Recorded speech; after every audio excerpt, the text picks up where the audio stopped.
Welcome, ladies and gentlemen, back to another episode of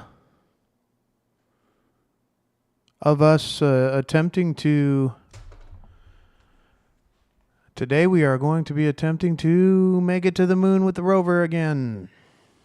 But we have a few odds and ends to work out here.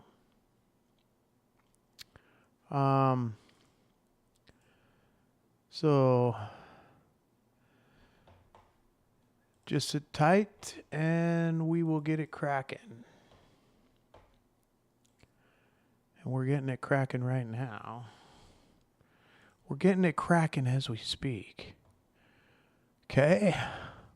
I know there's a few things I have to take care of here on this before we get through this. We still got to go through this screen. We got to say single player. And I think my last save, my last official save,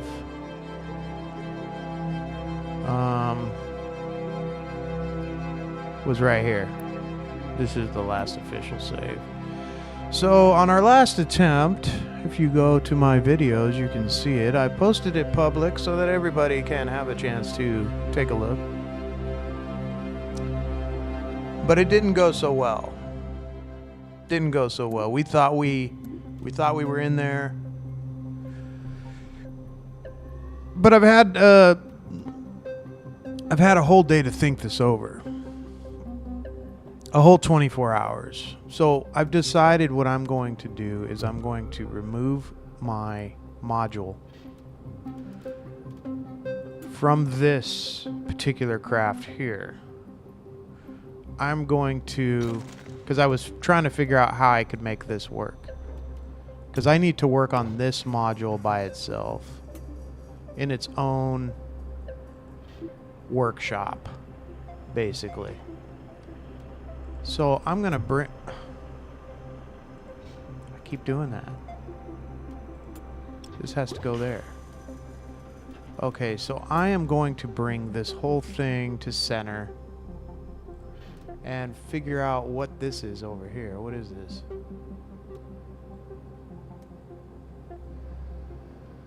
What do I have here? Oh, look what came off. Something came off there. Or that was an unused item from the last craft. So that's why it was so zoomed out, because it was like, there's still a part here. And sometimes I'll just kind of like look around the shop, because sometimes you'll leave a part hanging in midair and it'll just sit there. Let me check. Let me see who's blowing me up here, because someone's always blowing me up. Let's see.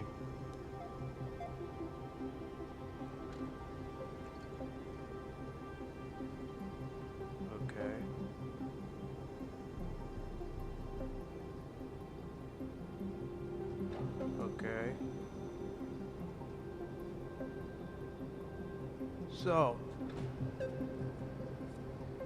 So what we're going to do here is we're going to save this as the Moon Rover unit.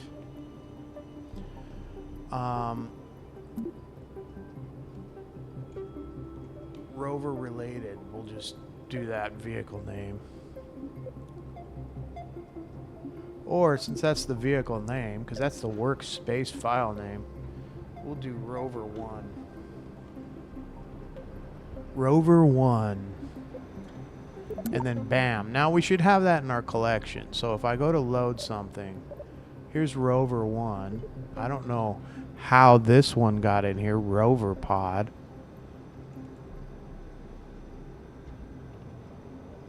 That's weird. I don't know. Sometimes I think this game just kind of... And then what we're going to do is we're going to go ahead and load this one. And we're going to...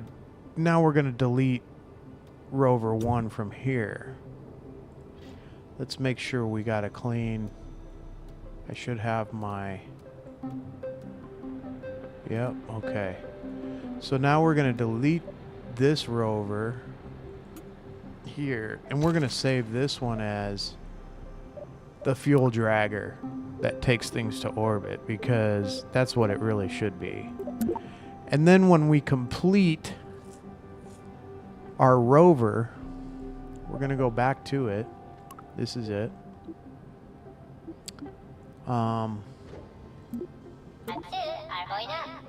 Then when we officially complete our rover here, then we'll merge the two. We'll use the merging function, because it's too difficult to deal with all of the rover's particulars over here and the spaceship's particulars. So if I can get the spaceship's particulars done and then the rover's particulars done on their own, then I can just merge them, put them together, go launch, and we'll be golden. Hopefully that's how it works. I'm hoping that's how it works. I don't know. I do know this, though, and that is that I need to add at least some RCS particulars in here, because this tank, if you go to my... This is my thrust, center of thrust. If you look at my thrust, it's way off. And I can't figure out why. There's a couple of problems with my rover here. That's one of them. Okay. Another problem with my rover. Let's just take this off. I've got another issue with my rover. See, the thrust, center of thrust should be straight down. That's how it should be. But for some reason, something up here is throwing it off balance. But another problem with my rover. Now, this is just the cage unit. So when I pop off,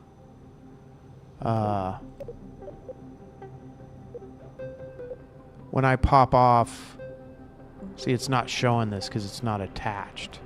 But let's click on this as the main. You'll see, you see how the center of thrust is way off? There's a balance issue here. That's what it is. It's a balance issue. So what I'm going to do is I'm going to pop this off the rover, because there's another issue that I have with my rover. Here's my rover right here. You see that? And the guy sits up here and he drives. Another issue with this rover is it's pointed that way. You see?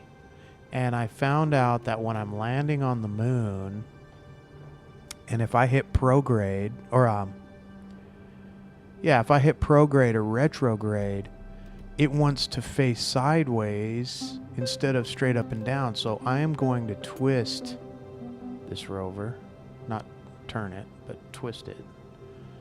And I have to do it in a weird way here. So we want it to face this way. Plug in here, but it has to plug in here.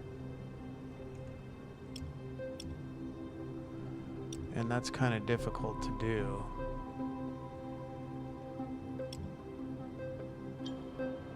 Because it doesn't want to... There. That's where I want it to plug into, see? And so now it's going to be facing straight down. And that would be better for me. Now, let's see what happens. Oh, I right-clicked. Let's see what happens when we attempt to plug the motor. Oh, see that? See how that works? Totally off. There. Let's see what happens when we attempt to plug the motor in. Now, are we straight on? We are. You see that? So that's going to be better for me as far as thrust weights and all that stuff. Now, hopefully,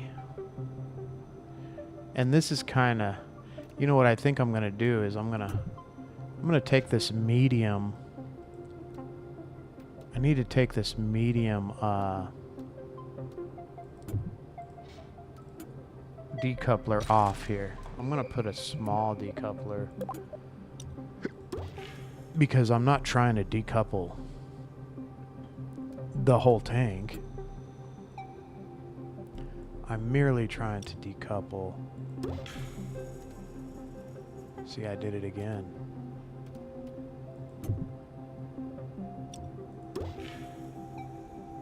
There we go.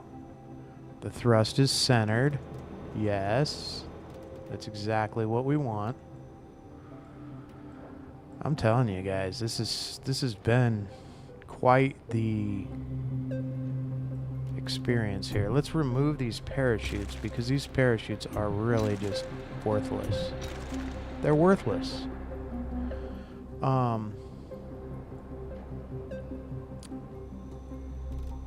We need to put all this yaw stuff back, I've noticed. So we're going to fix the yaw on our RCS thrusters. We're going to allow it to adjust.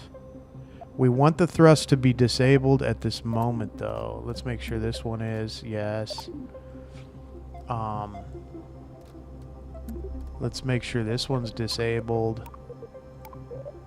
There we go. I was having so much trouble. And now there's a couple of hidden ones under here. And I probably should change this to right here. And this one to right here. Let's make sure these guys are disabled. But the reason why I'm disabling these is because if I turn my RCS on, I want my aircraft to be able to RCS. I don't want the monopropellant from this tank to be used all the way up, because that, by the time I get to the moon, if my monopropellant is used up in this tank for this craft, it's not a good thing. You know what I mean? And I guess what we're hoping here is that, see, here's another problem I have with this design.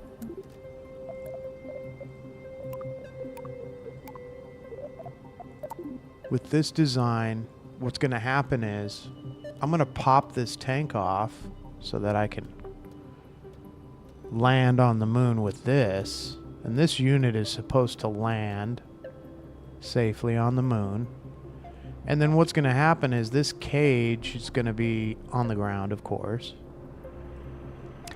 And then I'm going to pop this other decoupler right here. There's a decoupler right here, and my rover's going to fall to the ground. But one thing I was concerned about was that my rover may fall upside down, and then I'll just be, for lack of better words, you know, kind of screwed. So I was thinking maybe there's a way I could prevent it from flipping over like that when it lands. But I think what I'm going to do is I am going to attempt a landing on the moon with this unit here. So let's make sure we got all these correct. So the first thing I am going to want to do, here's this, is set up all our particulars over here. So we don't want this to be first. There's no way. We need to move that up. This one is going to be the first action I take with him, because that's going to pop the coupler off of the nozzle. This whole thing will come off. Second thing I want it to do is fire this motor. So I am going to fire this motor, and then the 4 motors I also want to turn on at that time, because that's going to enable me to slow up descent to land. And then the very next thing I want to do is let's separate these guys. I am going to want to pop off this motor, so I'll leave him here and I'll move him up. So I'm going to pop that motor off, and hopefully I still have enough Methalox fuel to fire these a little bit more for a closer approach at the ground. And then I think that looks good. So let's save this in Moon Rover Units file. And overwrite that file. Now, let's go and load the fuel tanker, the fuel tank dragger to orbit is what I called it. We're gonna load this to make sure all our particulars on here are right. So that looks right, that looks right, that looks right, that looks right, that looks right, that looks right, and that looks right. So now what we're going to do is a function called the merge function. We are going to choose our Moon Rover unit and merge it. And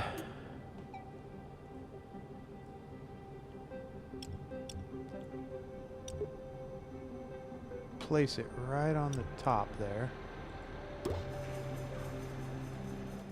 And then now let's see if the particulars are still right.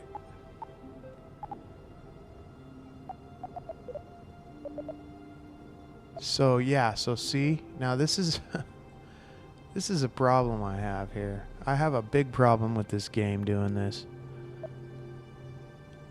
Because apparently it's already messed up all the particulars. And that is, oh my goodness, it's so not just confusing, but it's... So I want my rockets to fire, of course, all at once. Then those two are going to come off, but I don't want that to happen. That's not what I want. So now I have to reorganize this whole situation again.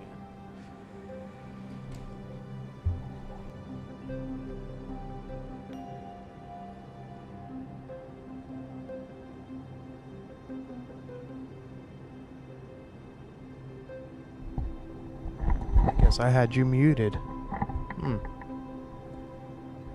Well, that's no fun. Wonder how long it's been muted for. Hopefully not long. I'll check the video later. Sorry about that if you were muted this whole time. Basically what I was talking about is how after I merged these two together, it created a problem here, because I don't want this to happen after this. So now I've got to go in and I've got to fix this situation. So let's see what the next step is after this.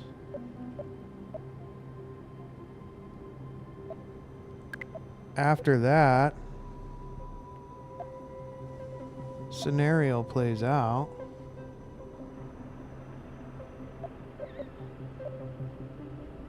I'm going to want to pop off the big guys.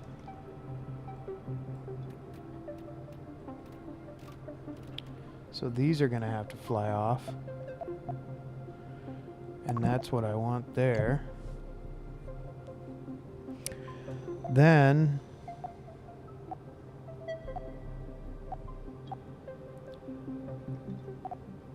after those go, I'm going to want to pop off those.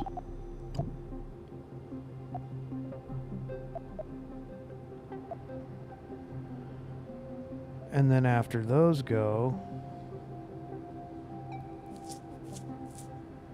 I am going to want to use my main rocket and then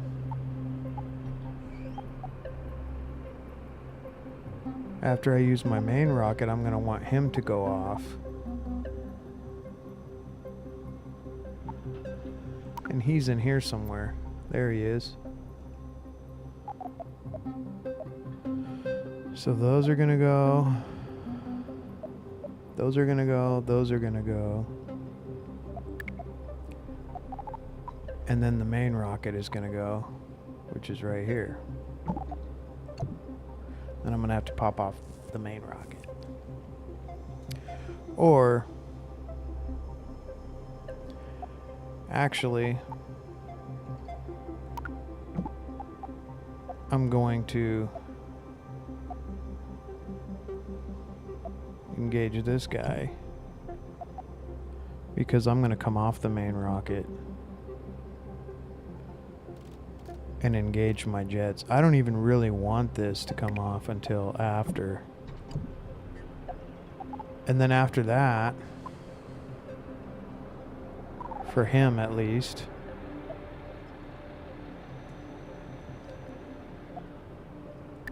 I will want my parachutes for this craft to be right here. Now we're dealing with this guy. So the first thing I want to do is pop that off. Then I'm going to want to engage my engine and my 4 engines. Pop that rocket off. Pop the lander off. And so now this is correct. So since it's not, for some reason, saving my particulars, I guess I am going to have to save this whole thing. I'm going to move it to center. And I'm going to check around for any objects that might be in the air. I don't see any.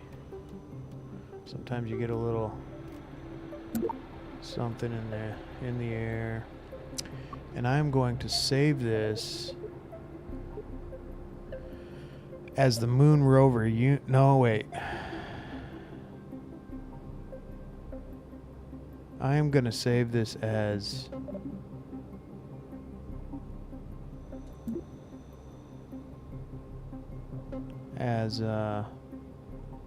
Moon Rover Complete.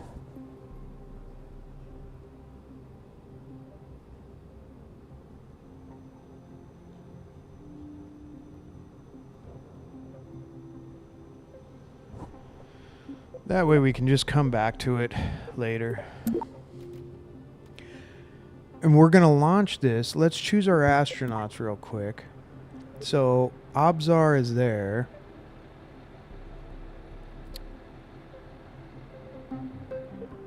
She's going to be... Obzar's going to be in this seat, it says. But I'm going to need someone in the tuna can. I've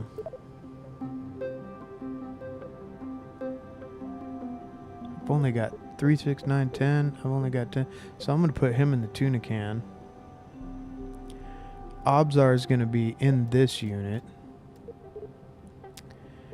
And, yeah. Hopefully we can make that work. And, sounds good to me. Let's launch this. And let's try to land this on the moon. Oh, I got... See, that's a good sign that we've got noodle craft going on, which is a common glitch in Kerbal. When you start to see it shaking around and stuff. So what I'll do is I'll launch.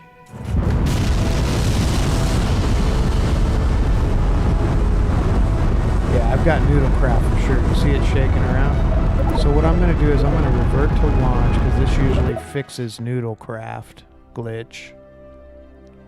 Kind of helps all the RAM and all the programming to say, oh, wait a second, this craft isn't supposed to be loose, it's supposed to be tight. Yes, the craft is tight. So we're going to launch here.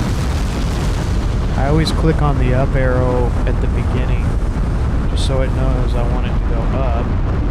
And then I'll click my lock setting.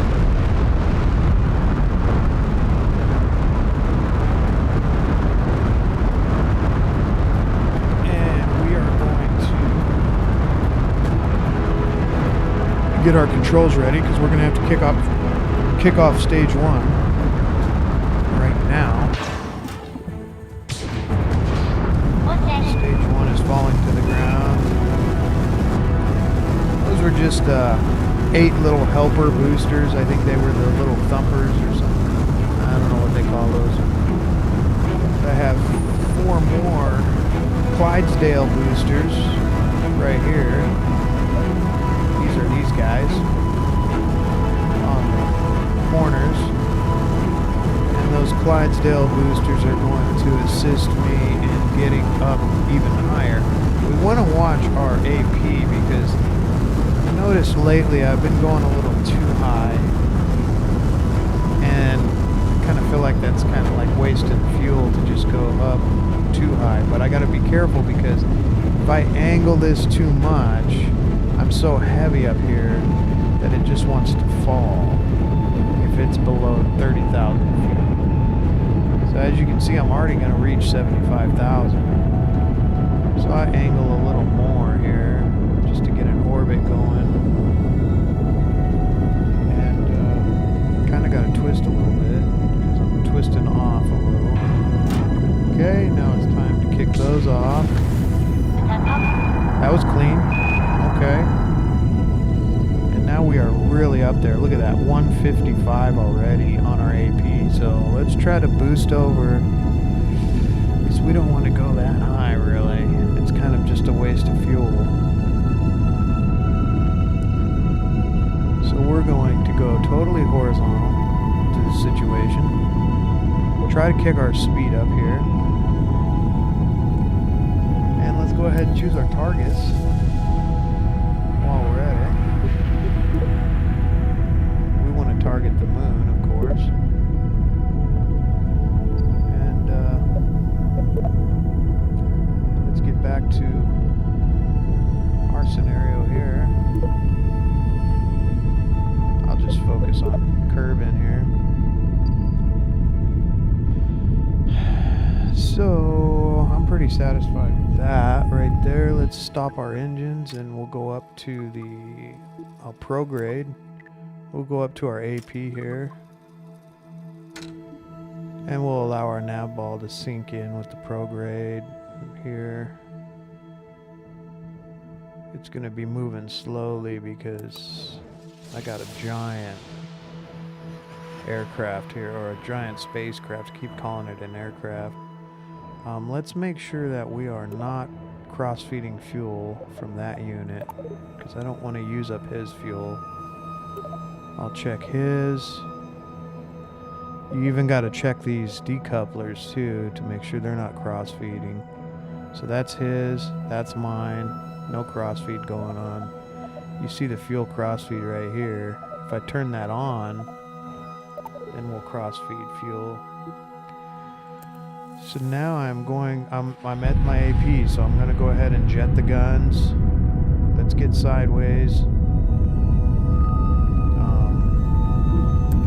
Looks like I have to bend outward a little bit because it looks like my orbit was off by a little bit. So let's bend outward about that much. Oh, I'm prograde, so let's lock it in. There we go. I fight prograde all the time because I can't remember that I have to lock it. So that should adjust our orbit a little bit better.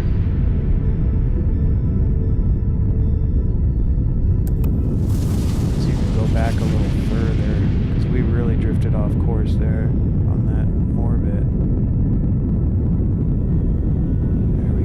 I even like to twist my aircraft. That's fixing the orbit a little bit. Let's go back here a little further here. Okay. There we go. Starting to straighten up a little bit. Now let's kind of straighten out a little.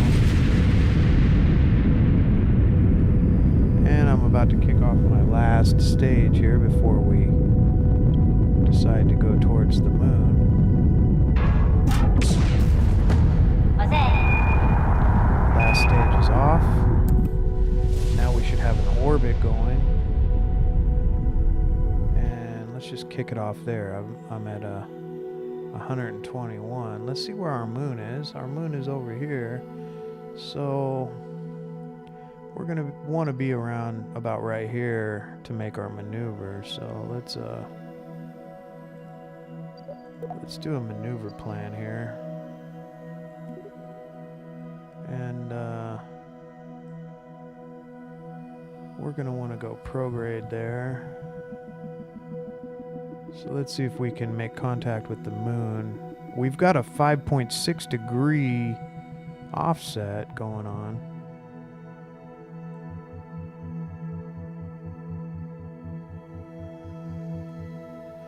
So if I'm there and the moon is over there, that means we need to twist this whole scenario a little bit. There we go. So we're going to enter the moon about right there.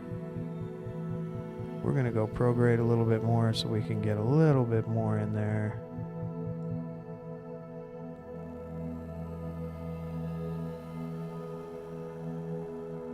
I like that. That looks good to me. So let's go ahead and set our maneuver node on our nav ball so we can get into position for this maneuver. We're going to enter the moon about right here. And or right here. Probably be on this side. Then we're going to have to slow our row. Our nav ball's going around. It's going to get to the area of... actually, I can turn on RCS because I shut off those thrusters. So if you notice... oh, see, those thrusters are still on. That's weird. Which thrusters were on just now? That one thruster there. And there's my astronaut on that guy. Yep, thrust enabled. Okay. There we go, I disabled it. That way just these thrusters will kind of yank it around. You see those thrusters there? Those are all on my craft. I consider this to be my craft, this whole white situation here. The blue situation is her craft. So it looks like we're in line with our maneuver. So let's go ahead and fast forward to the maneuver. And that's going to count down there. Take us all the way to the maneuver point. And then I just kind of give a couple of seconds for it to settle in. I'll let it go ahead and do its little countdown.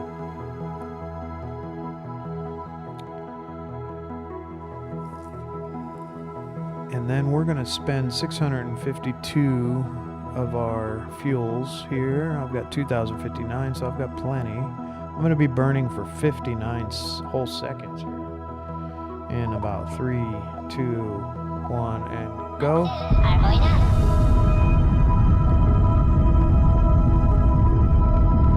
And this maneuver is directly so that we can make contact with the moon. We're just using the moon as a test surface for our rover. There's no reason why I need a rover on the moon at this point, but we're just going to use it as our test bed, basically. This game should give you science points for these little tests that you run. Because there's lots of testing with this game. You're like, okay, how do I do this? How do I do that? And so you have to build vehicles and send them out on their way, test them out. You know, so we're...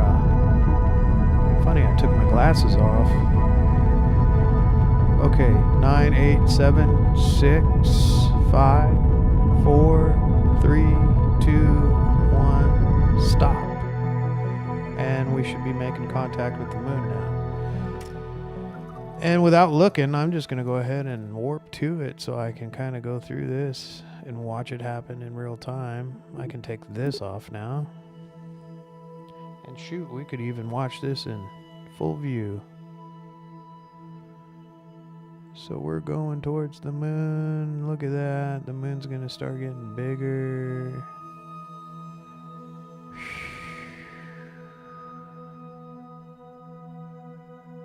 Flying towards the moon.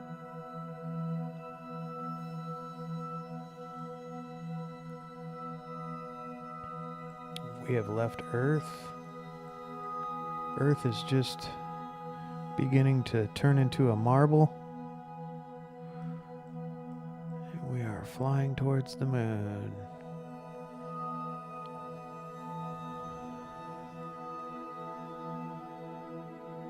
Flying towards the moon, flying towards the moon.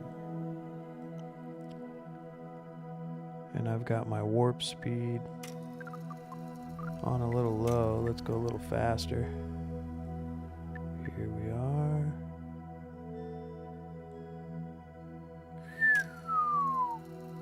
Okay.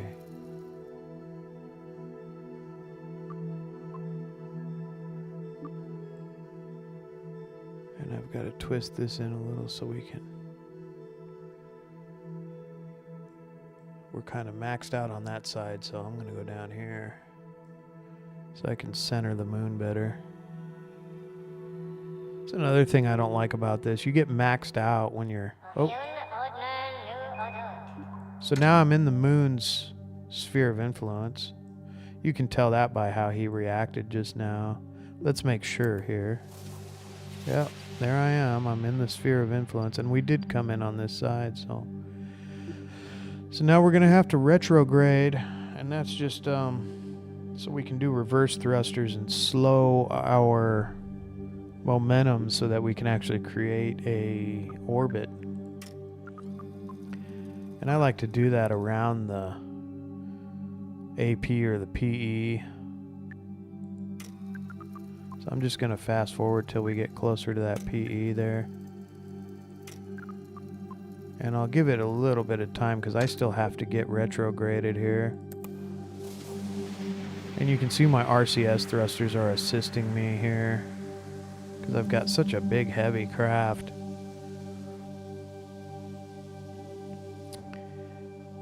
And here we go. It's kind of a slow process because it's so heavy and big. Got a lot of mass. So he's gonna turn around. He's got to get to where he's facing backwards is what it is.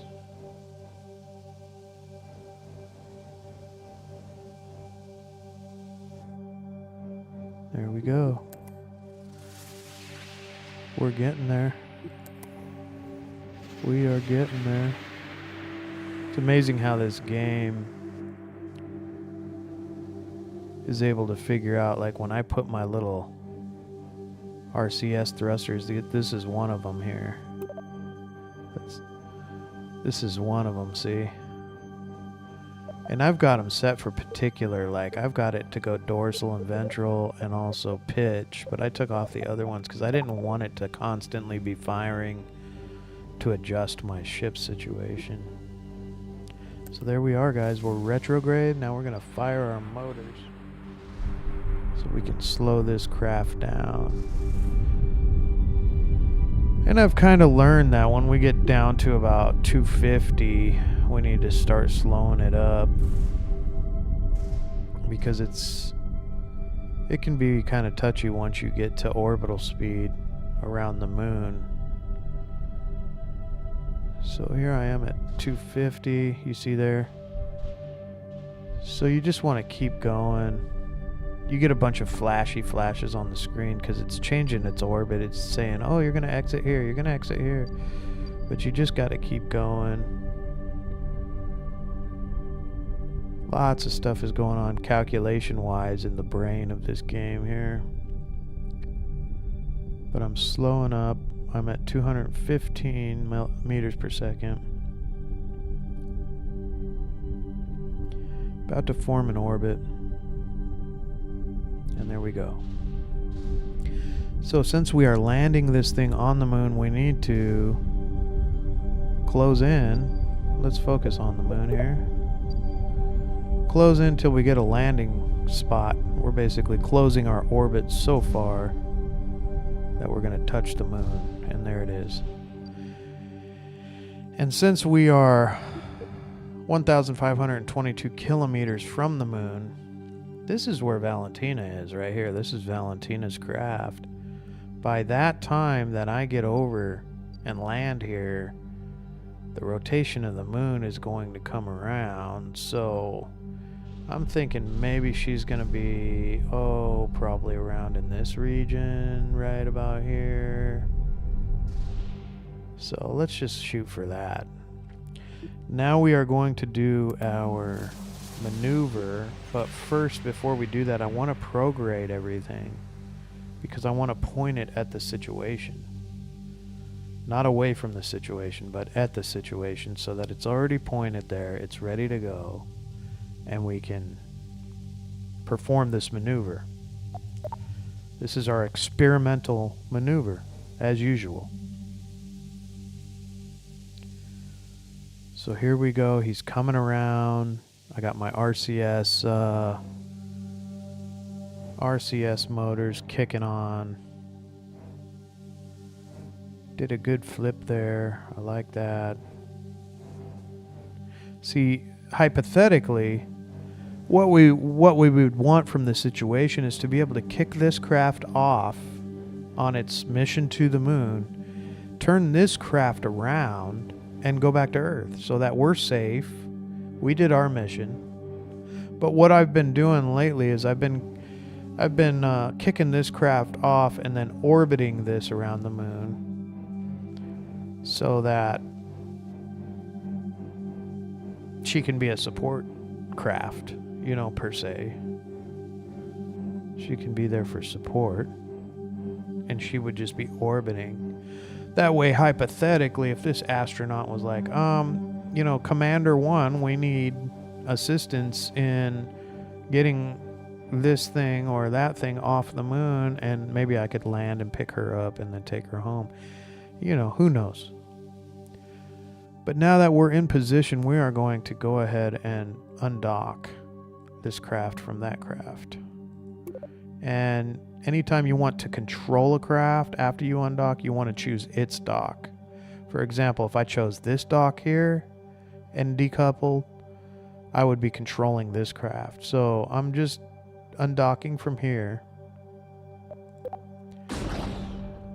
And it's going to appear as if I've given up on this craft and it's just going to fall to its death, but that couldn't be further from the truth. What I'm going to do now is basically, first of all, I'm going to twist my craft here because I like my glass up on the top. This is my glass here. My little light.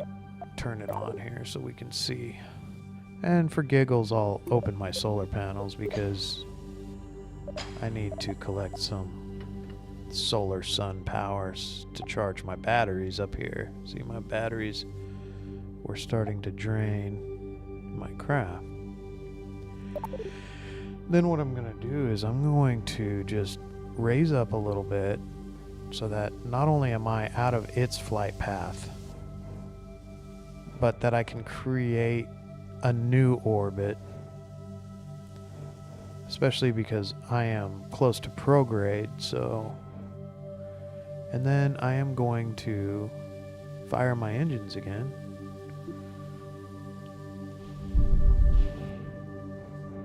And lock this in, by the way.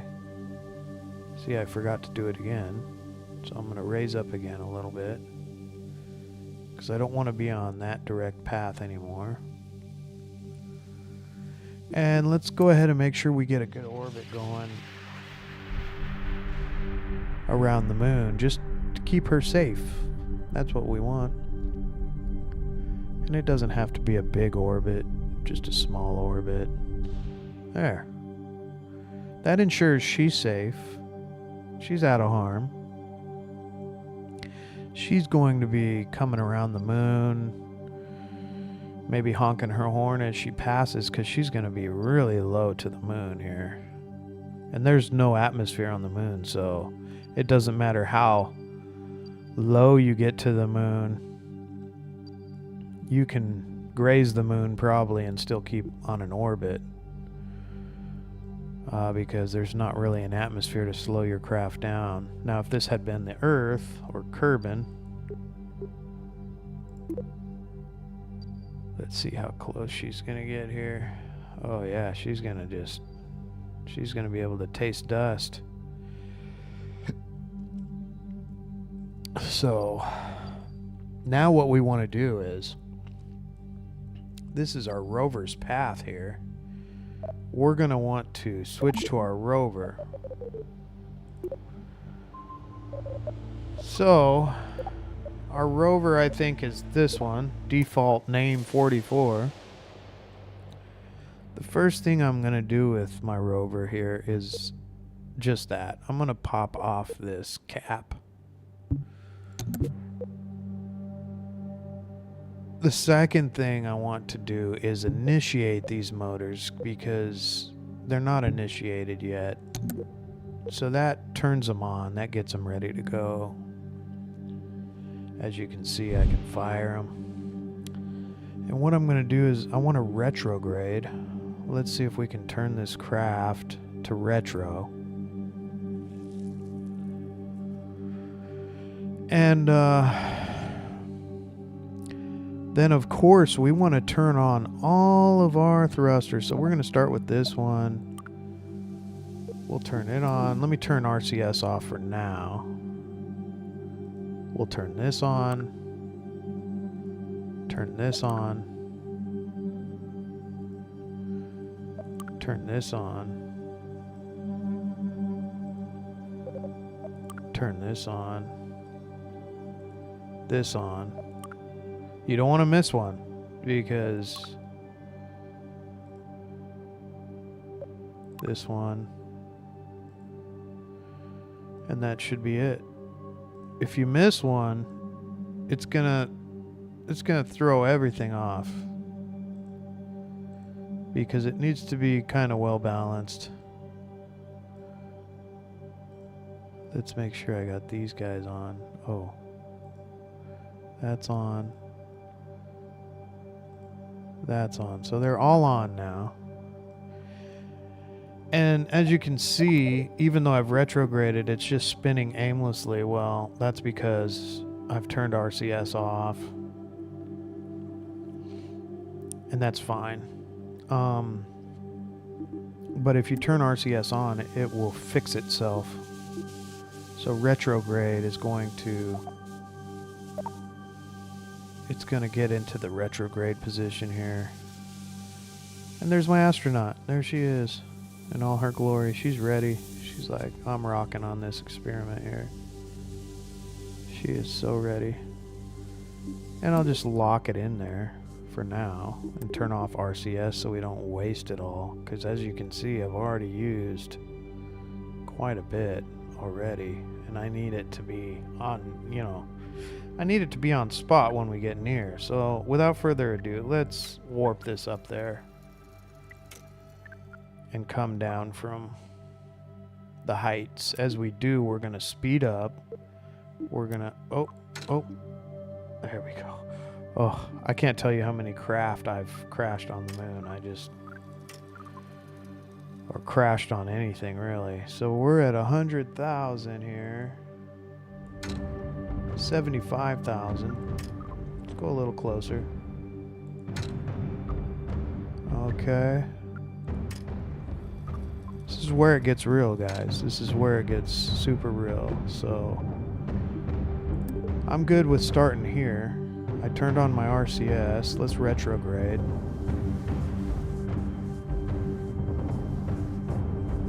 And let's make our best attempt at firing backwards to slow our craft down without it going haywire on us, like it did last time.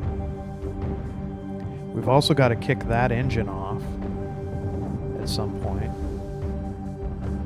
So I'm going to start my burn here, because we got to come down in speed.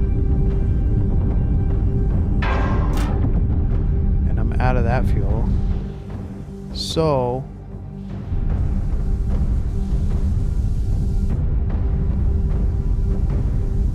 and that's not surprising.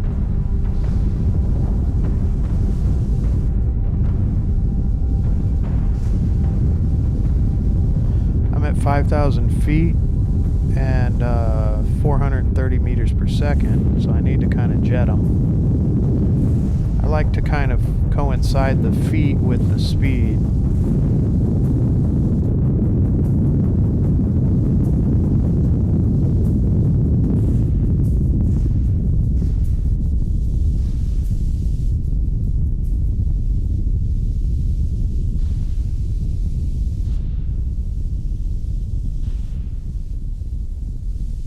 There we go. I think we're going to have success this time. But we're going to have to kick this motor off. And I really don't want to. Where's my mouse?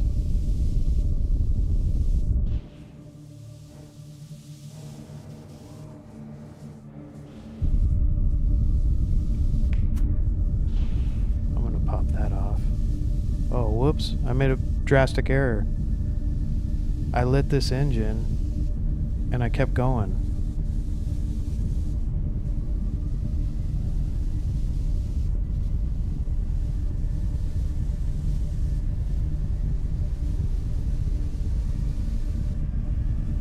So it was a fail, technically.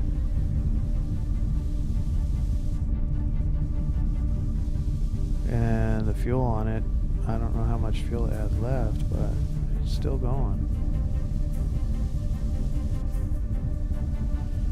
So let's see if I can shake it off.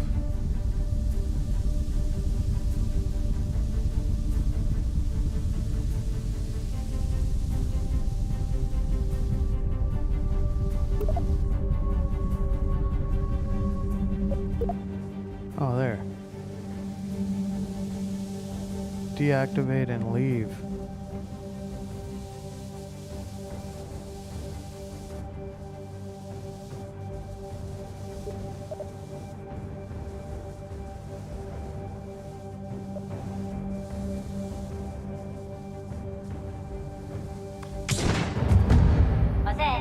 There. We're just kind of playing now because we already know we're kind of semi-screwed here.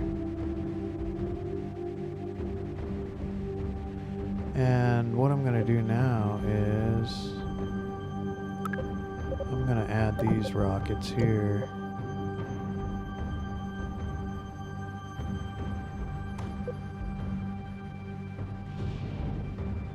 There.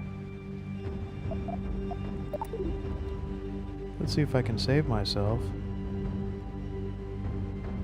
Let's see if we can save this situation. Let's first of all... we don't have any RCS on here. We should have put some.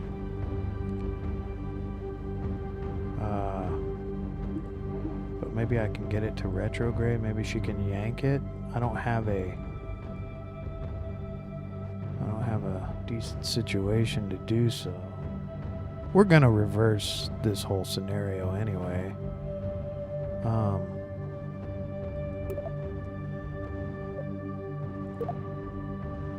That's already been used.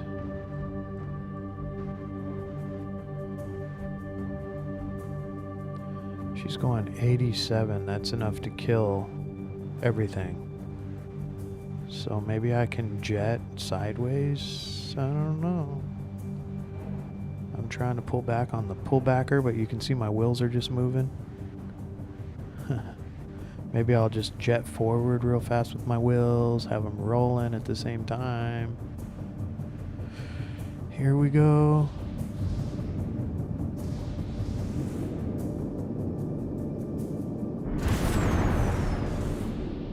Boom! She's dead. So we're gonna back up. Let's back up to here and see if this is enough.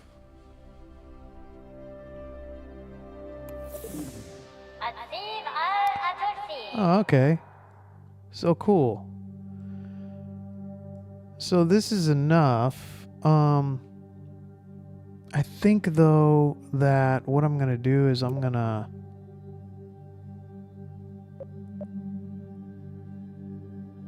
Okay, so we still haven't activated these motors yet. That's good. Let's see if we can, since we haven't yet. Let's see if we can move them, because I don't want to activate those 4 motors yet. And let's make sure we don't have a fuel crossfeed going on here. You know, type of scenario. Because I don't want to use the fuel that's on board here yet. This time.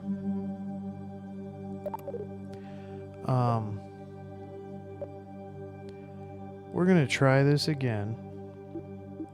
Let's go retrograde. Let's kick our RCS thrusters on to, you know, get in a better position than what we were.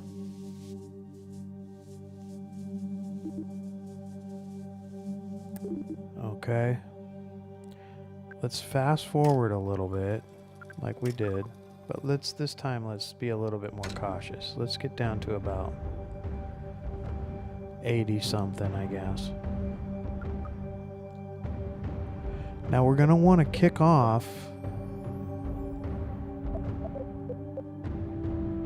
We're gonna want to kick this motor off after it dies,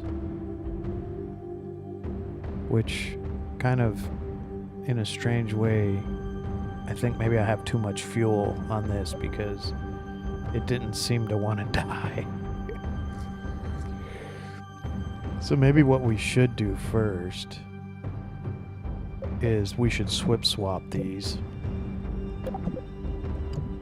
Let's kick that motor off first before we engage these motors. I think that would be smarter. Okay, so I'm gonna RCS it again so we can adjust. We've got plenty of RCS fuel. We'll just leave it on. I mean, we're at 40,000 feet already, so let's fire our motor here. Oh, and these are firing already. I'm gonna deactivate these real quick because I don't want to waste that fuel on board.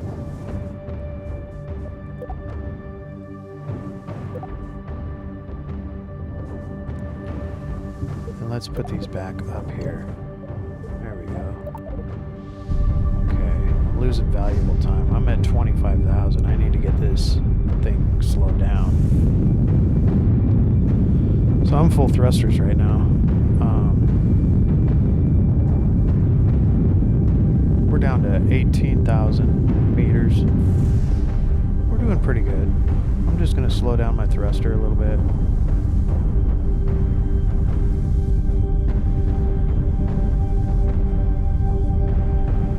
There's a reason why they play those drums. It's because, dude, you're like, this is your life you're dealing with here. And it's like, let's see if he can do it. There's my guy over there. Oh no, that's probably a piece from this craft that we jetted off. That's what it is. Because obviously he's going faster than we were. So that was the cap that went on my motor. So it's just gonna fall down and crash. So now that we're down to like 40 meters per second. So now we've pretty much delayed our descent. We're at 10,000 meters in the air. We've got tons of fuel.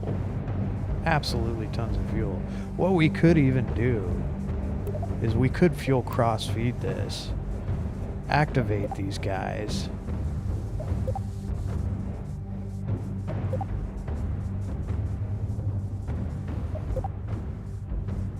And ideally we could just use this whole scenario to slow our descent, but it's gonna be really fast because we got 5 engines now. You know, when I get down to about this point here where it's like straight up and down, I realize that now my speed is really just straight up and down speed. You know, especially if you get over here to the, 50 meters per second range. Oh, I did run out of fuel on that thing. Okay, well, that sucks. Let's fuel crossfeed this too. Maybe that's what it needs. There we go. Okay. So, I'm good. I am good, my fellows. Yes. I am good. Let's even go one step further here. Since I've got fuel in these guys now, and hopefully I maintain some fuel, let's get down to about 1,500 feet and kick this motor off so it's out of the way. I think that's a move I'm willing to make here. So let's make sure we slow it down nice and slow first.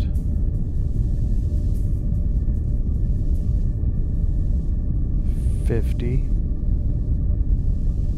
$40. We'll get down to 30 and then kick it. And then we'll try to readjust here. There we go. There we go. That's what we wanted, see? Look at that. This mission is coming to fruition. Look, we're still 600 feet, 600 meters from the surface. And now we just want to go straight up and down. Oh, we got this. We got this in the bag, I think, guys. Street sweeper day. And just small puffs. We just want to come down nice and light onto the surface here. Obzar is like ready. She's like, yeah, this is going to be bomb. I'm going to drive on the moon. Look at that. 1 meter per second. We're at 70 meters. Just a little puff is all it takes. I even went up just now. Look at that.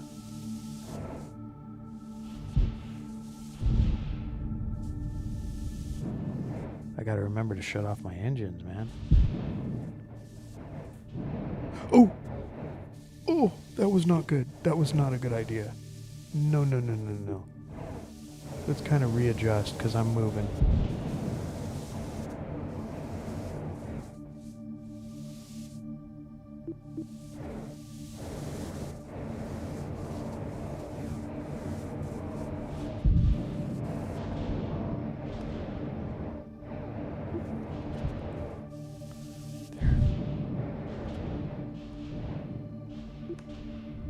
Oh, I made the mistake again.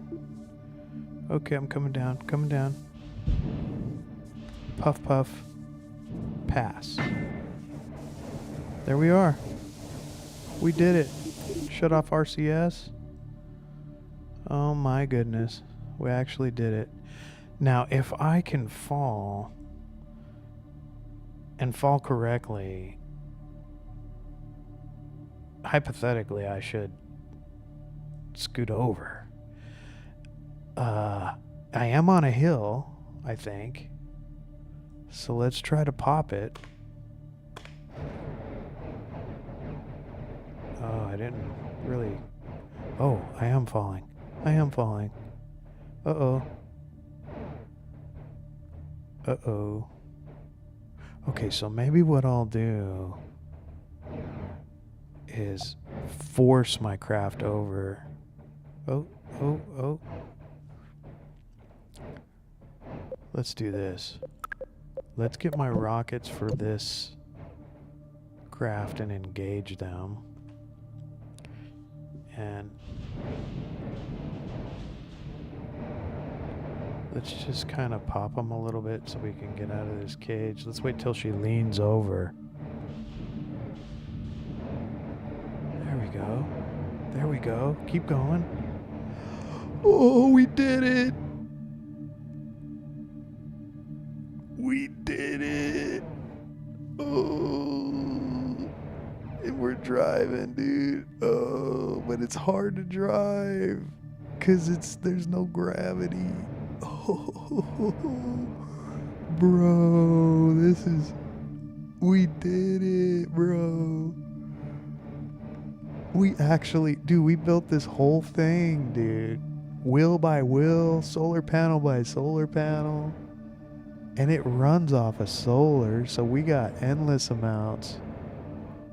The only reason I had put these rockets on here was to try to speed up speed things up a little bit, but the problem is if you flip over in this thing, you're flipped. And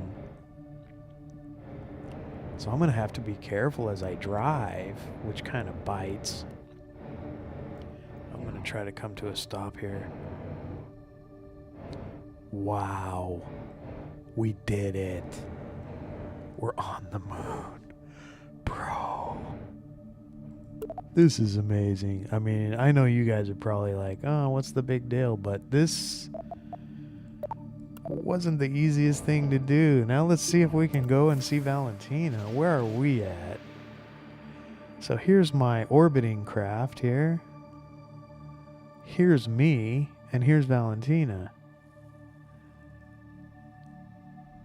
So we need to kind of get a sense of direction. Since that says that's debris, that's probably my lander thing. So let's go in one direction. Oh, we are rolling.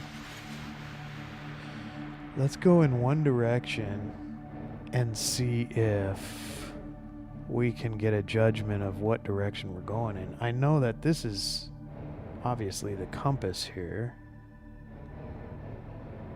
I don't want to hop too high because I'm afraid I'm going to flip over.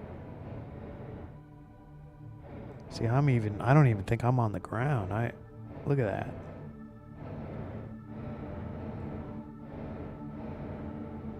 You got to be real careful because this is the moon we're on, you know? Okay, now let's see how far away I'm getting from it. I think I'm coming this way. So I need to turn right. As far as I know. And maybe even set that as target. And maybe it'll show me where she's at on here. That's my garbage there. Oh, I'm going backwards. I need to go forwards.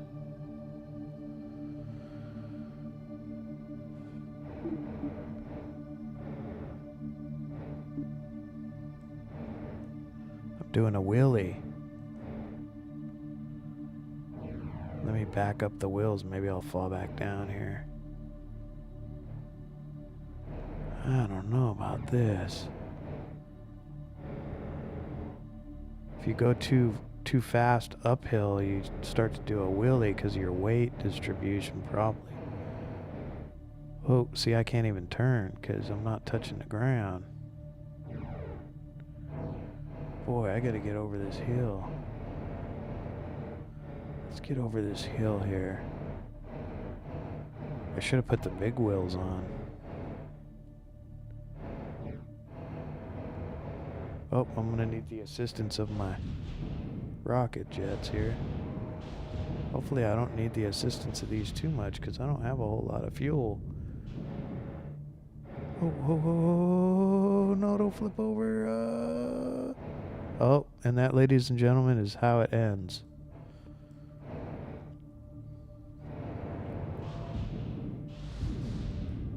Uh-oh. Oh boy. No. Is that too fast? Am I gonna die? No. Oh. Don't damage. Oh. Oh boy. Okay, flip over again. There we go. That's good. Maybe I'll reverse my wheels so I can give it some traction. Oh, no, don't flip. No. Oh no. Go on. Complete your flip. I'll reverse my wheels here. There we go. Nice and steady, nice and steady. No, no, no, no, no, no.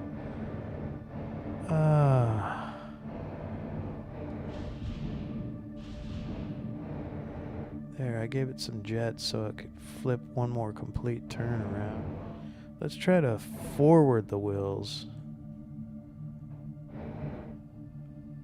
Boy, how frustrating is this? Finally made it to the moon, and I realize my design isn't very good.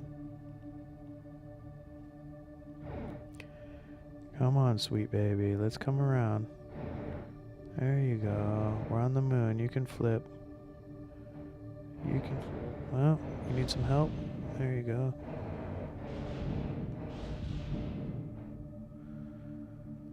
I can see that I'm going to need to add some weight to the bottom of this craft. There we go. Look at that. Look at that. My wheels are rotating. Okay.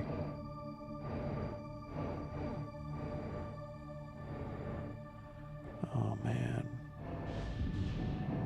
There. Get some forward movement going. Jeez. Oh. Oh. Finally. Boy, going uphill is no joke. Maybe we can try to take this hill sideways. Maybe that would be a safer bet. I guess as an astronaut, I would be like, Mission Control, they're going to have to redesign this rover because here on the moon, it's a little bit light. So maybe do a better job. How's that? Do just a little better. And I'm going to pop my willy again here, but let's see if I unpop my willy as I go. Oh. I'm gonna have to jet a little. There we go. Come on. You can do it. You can do it, sweet baby. There you go. Come on. It's like when I'm driving. When I drive the kids to school and I'm watching all the other parents and they're like stopped at a stop sign and they won't move, and I'm kind of like, come on, sweet baby. Come on, sweetheart. For some reason, it's brings me joy to treat them like idiots while I'm driving. I don't know why. Because driving the kids to school is frustrating. Let me tell you, especially around here. I don't know what your culture is where you live. Most of the country in the 80s and 90s was predominantly white and African American and Mexican, but they were Chicano style Mexican, so they were already kind of Americanized and everything. You know, you get the culture of America. America is an amazing country, and it used to be so much better because people actually cared about other people, at least it seemed, you know. But let me tell you, courtesies have just gone out the door here in America, and I know I'm going to get in trouble for saying this, but I notice it a lot, and maybe some of this culture can kind of, if they see this video and they're kind of Americanized, and when I say Americanized, I mean you've lived in America for 10 or more years and you kind of get that we're not like China here, we're not like Japan, we're not like Korea, we're not like the Philippines. We're different here. Things are a lot chiller here. We're chill. Our government's chill. You know, things like that. But I have noticed that it seems like a large portion of the Asian population around here, when they drive, they don't really offer up courtesies, and I would like to know why. If I'm at a four-way stop and or let's say if I'm at a two-way stop, okay, and this is through traffic, but they're stuck because there's a traffic jam or something, and I've got my left blinker on and I'm at the stop sign, the way you're supposed to do it is whoever's stuck in traffic right here should allow at least one car to go in front of them right here. You got to keep the process moving. It's one in, one out. You know what I mean? And for some reason, it seems like a large portion of the Asian population here does not observe those types of courtesies. And I'm just real curious why. Is that how it is in their home country? Do they just not care? It's like, oh, well, whoever, you know, it's like the strongest survives over there or something. I mean, what's going on with that? Like, can you let me go? I mean, I've sat there at a stop sign before for up to 10 minutes waiting for someone to be courteous to let me get in. I don't get it. I grew up in Arizona. In Arizona, we would have let you go. You know, it's just that simple. We're not that. Oh, let's take a look at the map here to see how far we've gotten away from our craft. So we have gotten a little bit further away to the south, it looks like. So I need to make a right turn. We need to go over this mountain range somehow.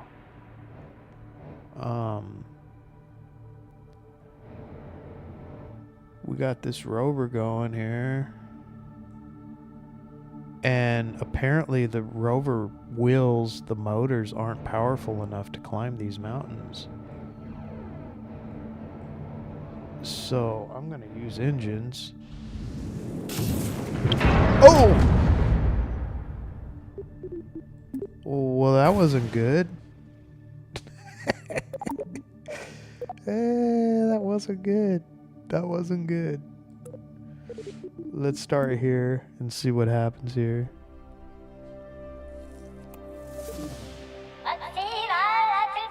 I've seen all I can see. He always says that when he sees the moon. Let's see how far back we are. Okay. So my rubble is 440 meters away there. We've got to go over this hill here. I don't know what happened. Maybe I went too fast or something. I jetted too fast, I guess. And I just blew up. So we're going to have to keep our attention on that.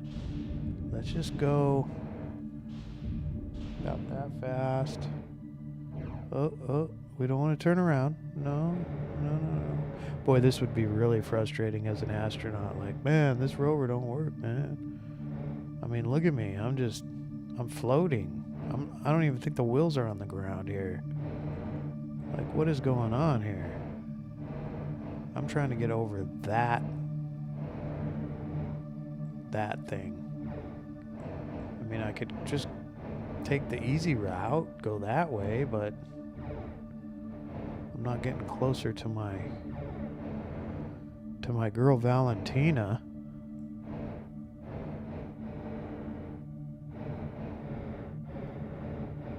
See, I'm trying to turn.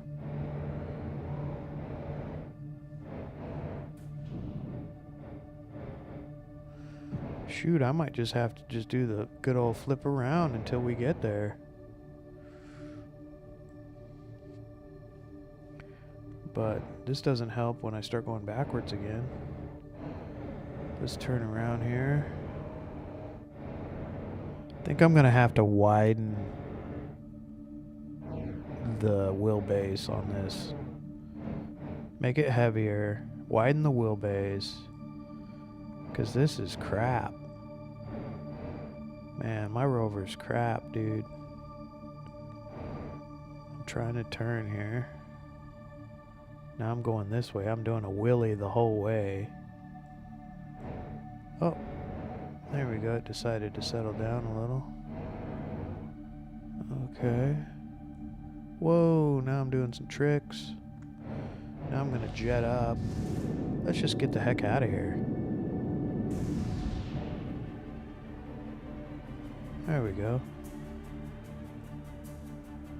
Let's see what happens when I do that, huh? See if we can see Valentina. We're so far away, it's not even going to put up her little... So now we're really screwed because we just shot ourselves way up to 1,700 meters and we're still going. Let's go that way. There we go. Now we're going even faster. Every time I go that direction, I'm just going to fire my guns. And I'm out of that rocket fuel. So now we're going to blow this rocket, and when that rocket blows, it doesn't stop until it's empty. So let's see what happens. 1, 2, 3, go. There we go. And then we're going to start heading down, and that's probably where we're going to die. Oh yeah, we are. Because it's straightened out. Oh wait. Okay. Leveling out. Now it's doing some upward movement, so maybe it'll save us. No, we're gonna die. EVA. EVA. EVA, try to save yourself. Try to save yourself. And she died.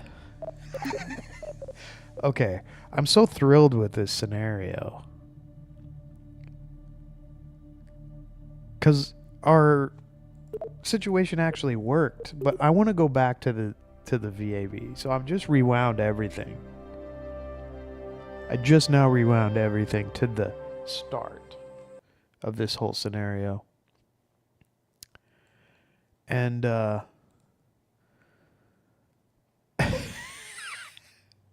hope you guys are enjoying this, because this is pretty phenomenal here. Let me just make sure that I'm still on cue here for this. Okay. It's funny, when I go live, I literally have 0 viewers. But we'll see. So we're going to go back to the VAB here. We're going to have to modify our craft. So, which, you know what that's going to entail? That's going to entail all of our stuff getting all recombobulated. So I'm trying to see, maybe I can just remove this from here. Somehow, I need to remove the whole craft. Okay, so here we go. So we need to remove... Let's switch to this craft here. We need to remove this craft, so in order to do so, we're going to have to remove this cage. Put it up there. Let's take this craft down. And like, quite simply, we're going to have to really redesign this whole thing, because it's obvious to me that this is not going to work like it is. For one thing, these things are garbage. This thing is garbage. These wheels are garbage on the moon.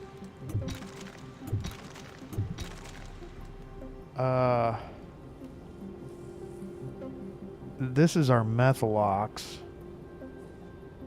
Let's remove those for now. I like the solar panels. The solar panels worked. The battery on the back seemed to work.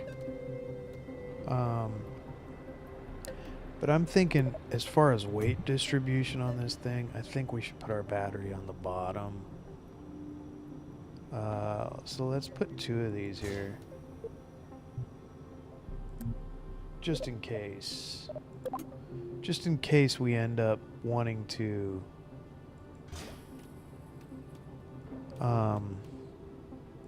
let's flip this, by the way.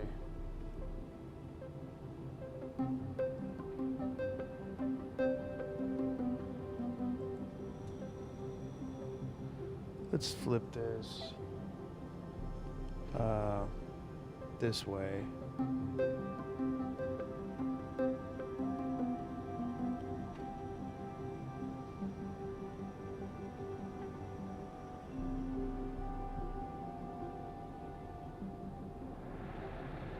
There. I'm happy with that. Whatever. Well, let's get some good wheels on here, first of all. Which would be these. I like these. These are monster wheels. Look at these. These are more moon-like. Yeah. I think those will do much better on the moon. But since they're so big, I want kind of a better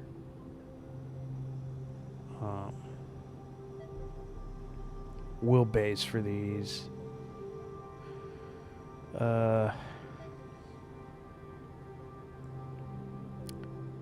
Can't put those down there. I can put them here.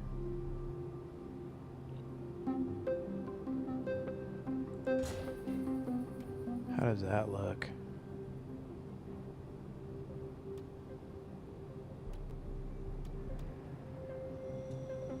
I mean, you know, I just don't... I think I'm gonna have to add some... I'm gonna have to add like a frame to this. Because it needs to be bigger.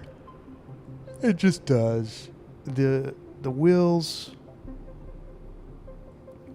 Everything about it I'm not really digging. This is kind of big. This they call the extra small piece.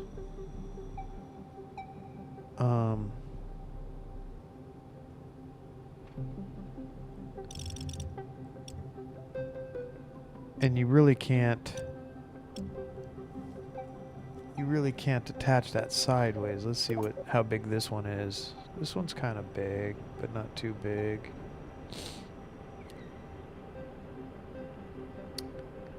I don't know why.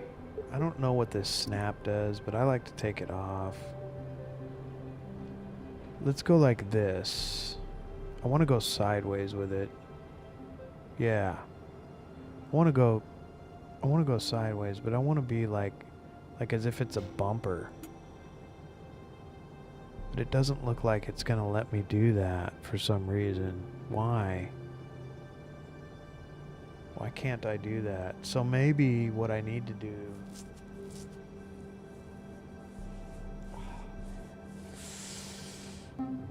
Yeah, I just don't know, guys. I don't know. I just don't know what I want to do here with this. I could stick that on the bottom.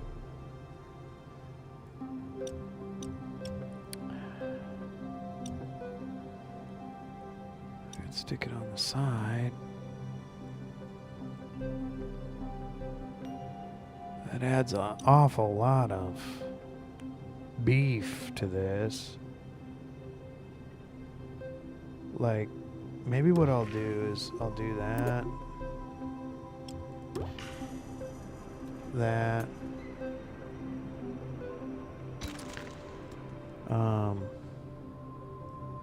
Let's add one to the back here.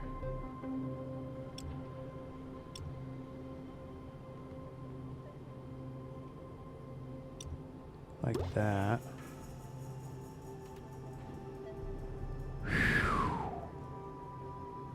Where am I going with this?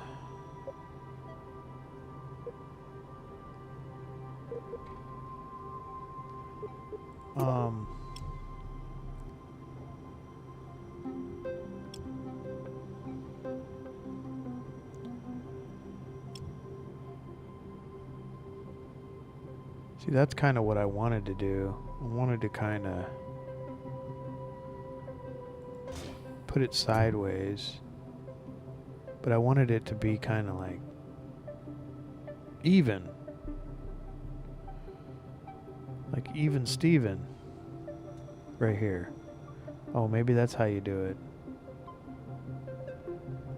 So, let me click on this function here to see if I can get kind of like an even situation, but I don't think that's going in there. Could do that. No, I don't want to do that. Let's do this. Does that work? No. I mean, it's attached, so whatever. I could dig that. Let's do this. Let's switch back to 1 here.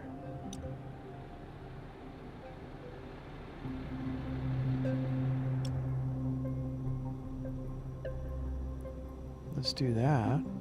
There, now we got a bumper. And,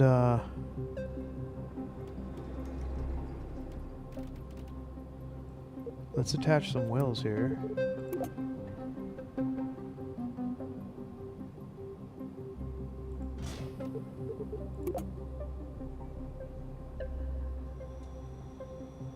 I'm gonna go back here with the wheels. I'm gonna go all the way back with the wheels to increase our wheelbase. Even though that one's a little lower, let's go up a little bit. There, that's better.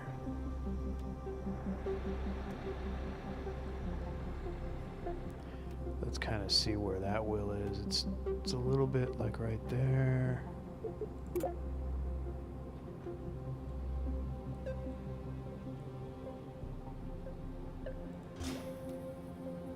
Did we get it right? No. It's like more like right here.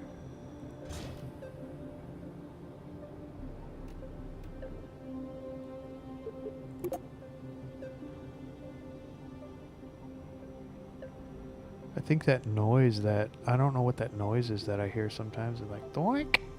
I don't know what that is. But maybe it's trying to tell me, oh yeah, that is the same as on the other side. Maybe that's what that is. I don't know. I'm trying to figure that out. Okay, so what do you think? Cool? Cool or lame?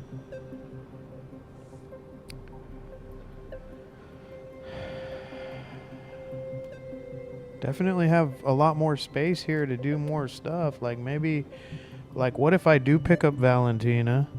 Huh? And she needs a ride home. What do you say? Maybe she's gonna need a seat? What do you say? She's gonna need her own seat, huh? To sit down in? So maybe put it right here. She can sit co-pilot. Oh, that thing's in the way though. She might not be able to get in there. How about right there? There we go. She can sit co-pilot to me. Oh, my stomach just grumbled. One thing I was thinking about adding to this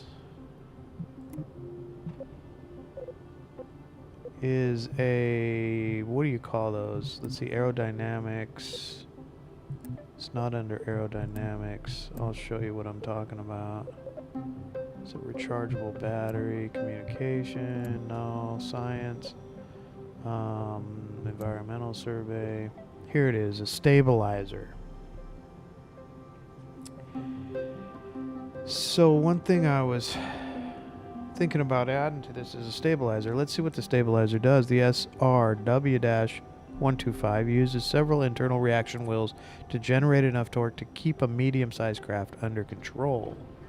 These large wheels are driven by proportionally larger motors. Da da da da duty. Oh, we're gonna need some lights for this baby. Let's put some lights on this baby here. Oh, those are some big lights. Because you never know, we might end up in a dark zone. Ooh, let's put them up here. Let's put them up here like the old-fashioned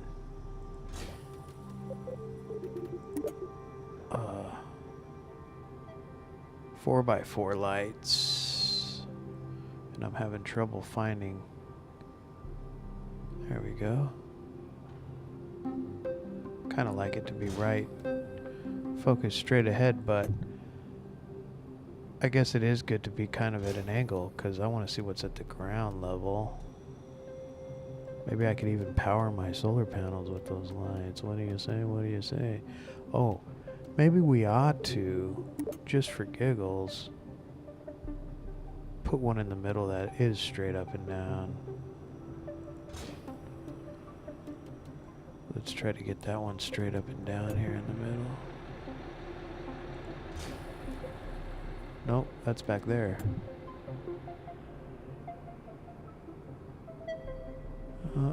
It's not letting me. Not letting me. Well, you know what? Let's do something here. Let's try to add a small beam or something right here. Just like they would do on a 4x4. There we go. We need it to be sideways though. I don't know how sometimes I'm able to get things sideways and others not. There we go. That's what I want right there. Like a side beam here. It's hard to attach things when you don't have an attach point. You just kind of want it to stick there. You know, like that, for example. But see, now it's off. It can be rather frustrating, for sure. Now, I could always find like an ANSI attach point. That kind of looked cool there. But it's really like it's off, I can tell.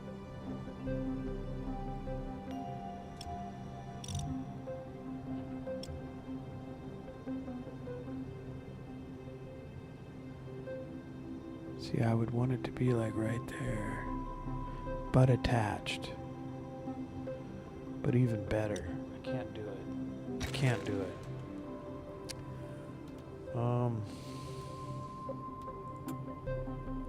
If anybody knows how I could make that move happen, feel free to send it off into the comments. There's one that's straight up and down, but it's on the back bar there. How's this? Boom. Oh. That's even hidden. Boom. There we go. A little light there. Then we can go ahead with our downward lights. I'm satisfied with that. Now, one thing you got to remember is we've got to send this to space still. So I don't know if we're going to be able to fit this in our rig up here, but we're going to have to figure out how we can. So the mother of this whole device is this box. I'm pretty satisfied with that.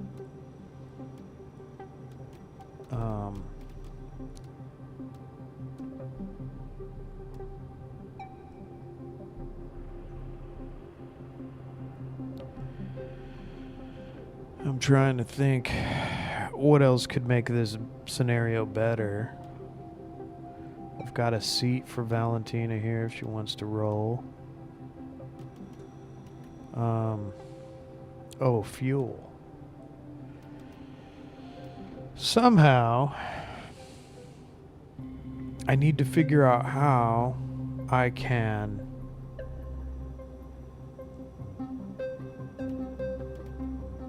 refuel craft that is on the moon. So let's go real quickly over to the tracking station. I want to look at a scenario here, something that's playing in my mind here. Let's get rid of these tanks that are just floating around in space. There's a couple more over here. I don't know what that is.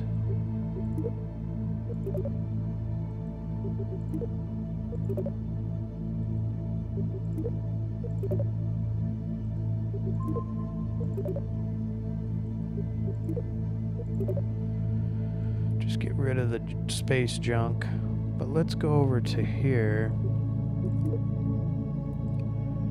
And let's see what's going on over here. So I kind of have this idea.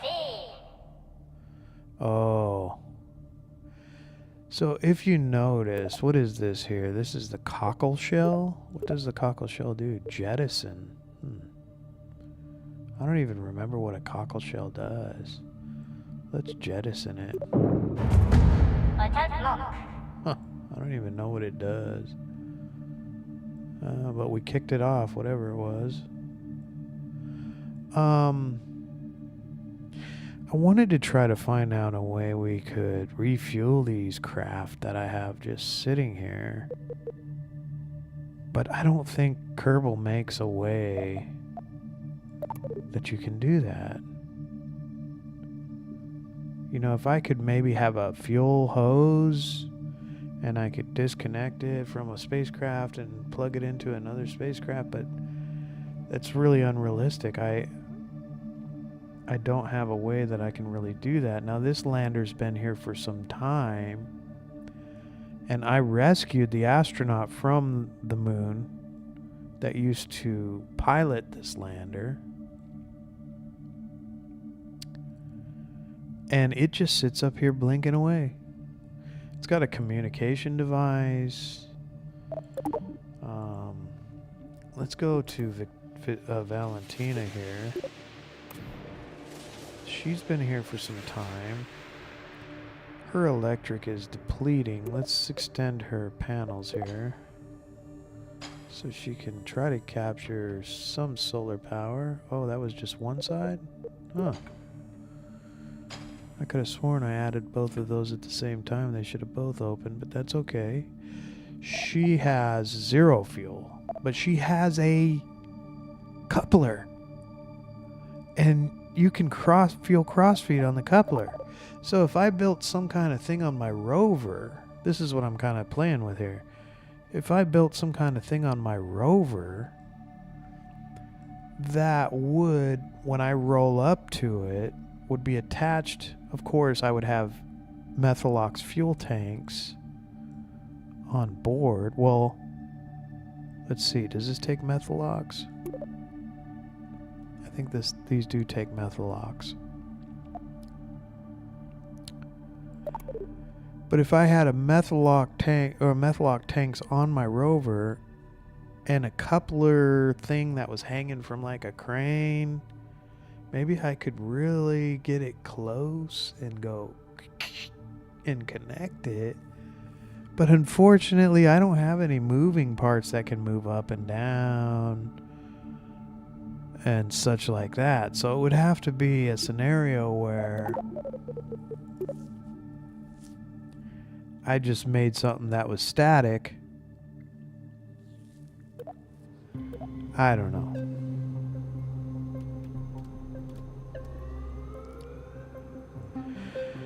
I don't know. But I have you know, this here as an example ship, I could surely take this down from here,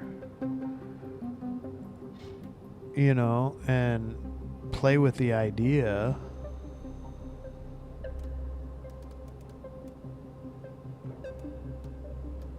And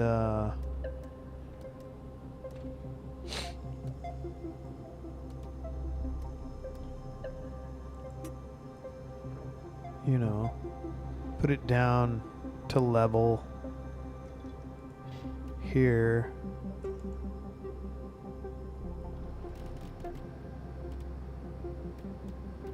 What have you. You know, what is that level there? Because that's about how it sits.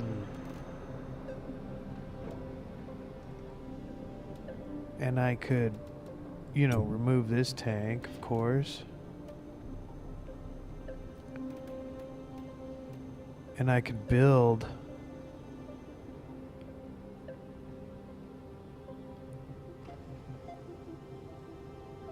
something like a static something or other.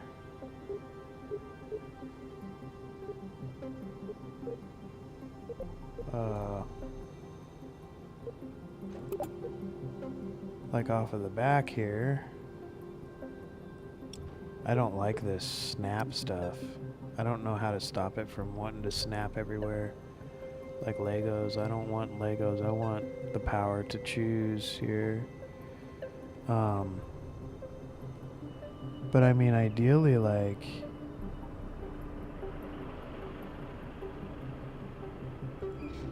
you know, like if I put it there,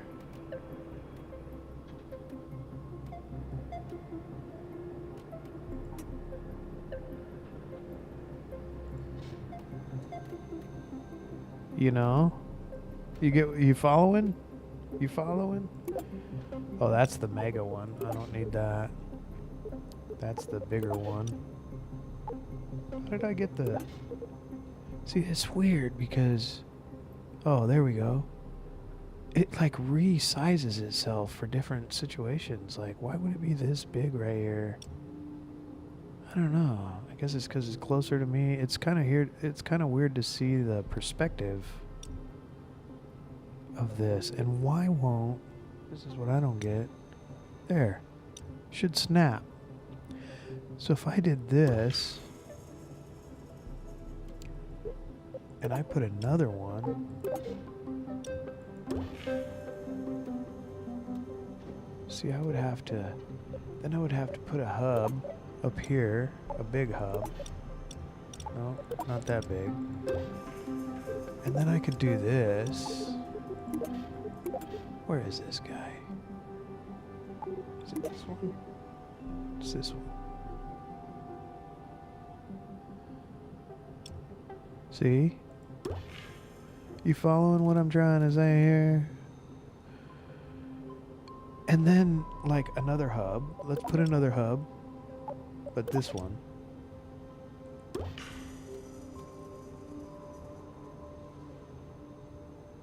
And then, let's get the coupler. And flip it upside down on that.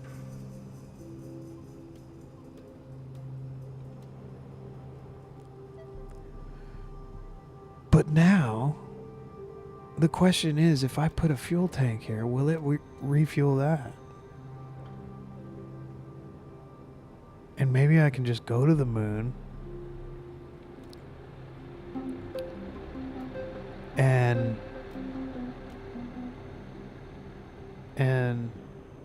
refuel stuff that has couplers on the top. Is it possible?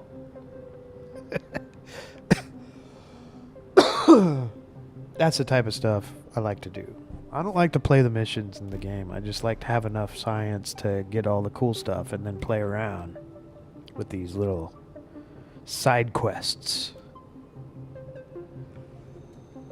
It's a side quest.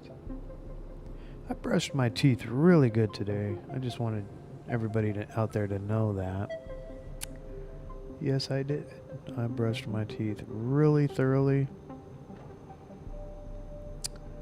It was very rewarding. But the thing is when we attached this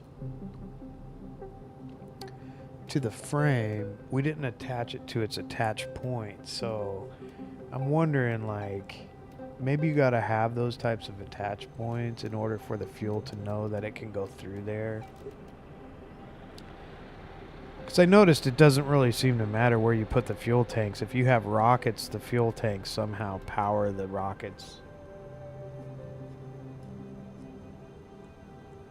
But there's only one way you can find out, and that is for to test it, to test your theories, And I mean, there's a whole lot at play right here. I mean, the wheelbase here, the wheel touching the ground here is a lot higher right now than it is touching this. So once we get outside, the question becomes, are we going to be at the same level, or are we going to run into this with this thing? Because I don't have any adjusters. This is a major problem. There are some things that articulate, that move, like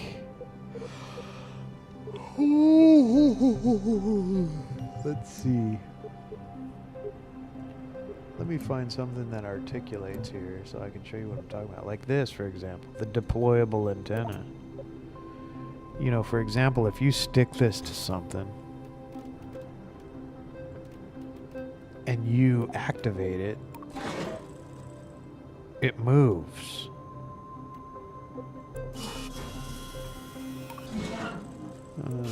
Moves pretty cool too. But the question becomes, can you attach something? And I don't think you can. Let's try to attach a hub to that. An extra small hub. Let's try to... See, it doesn't even want to attach to it.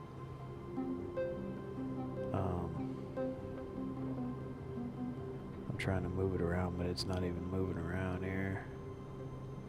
It's just straight up and down. That's just what you get with this hub. Let's try to attach it here.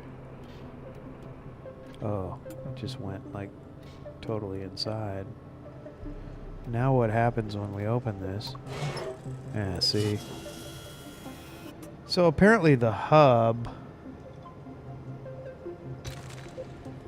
can attach to anything. Now, there was kind of a device. It's in aerodynamics, I believe. Oh no, it's not. This right here, adapter. In the rec here, it tells us the radial attachment point. When R&D reverse engineered a defective docking port they found behind the Clampetron factory, they not only discovered why it would not let go, they were able to use this to their advantage. The result is the BZ-52. Now you can attach just about anything you want, wherever you want. So, I think about this device sometimes. So what does that mean? Does that mean I can attach this here and then this here?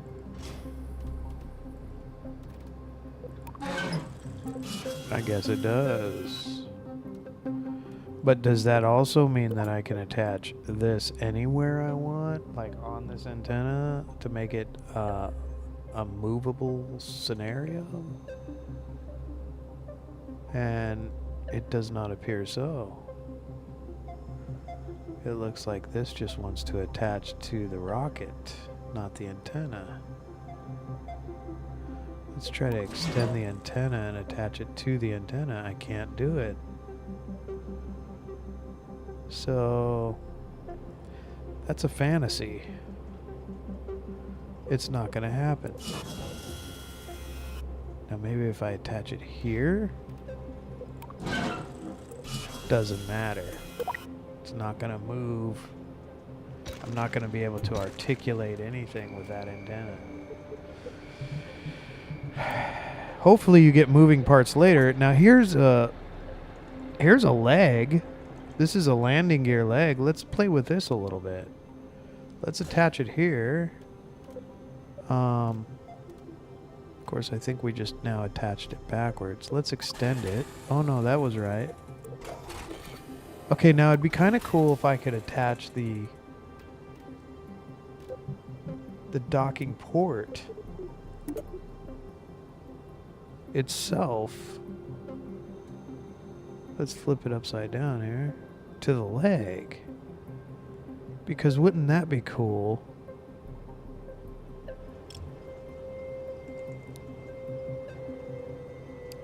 Wouldn't that be cool if we could have that leg right here on the underneath of here, and when you were ready to attach, it would go and just attach. That would be so cool. But I think we're stuck with the static stuff for now.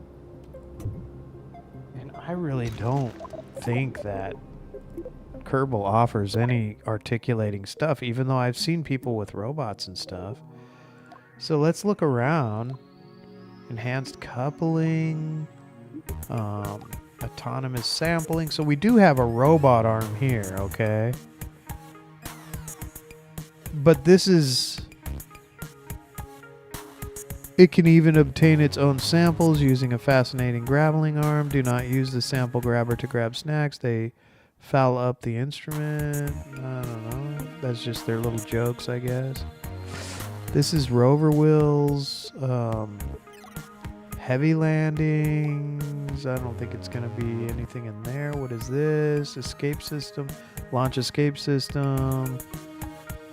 It can shoot a crew safely away before the worst happens. Okay, like two-dimensional photonic generation system. Can be used in a variety of useful ways. They also make gorgeous decorations for lighting up any craft. The two-dimensional photonic generation system. So that's just a light. Trusses, docking. You know what I'm getting at here. I'm looking for things that we might be able to get later that are going to help us articulate stuff. High gain antennas, guidance systems. These are solar panels, nuclear power, radiation science, large payloads.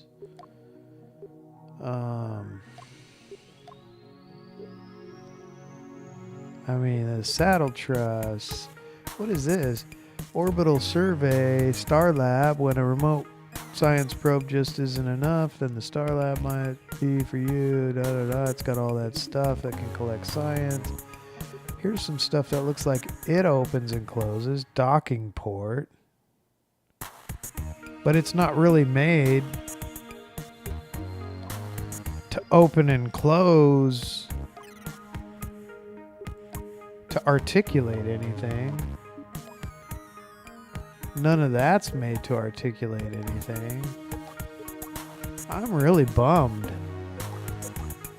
that Kerbal doesn't have a way to articulate stuff.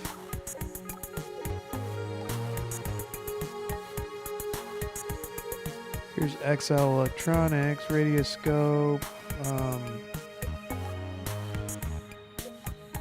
orbital report, space trucking.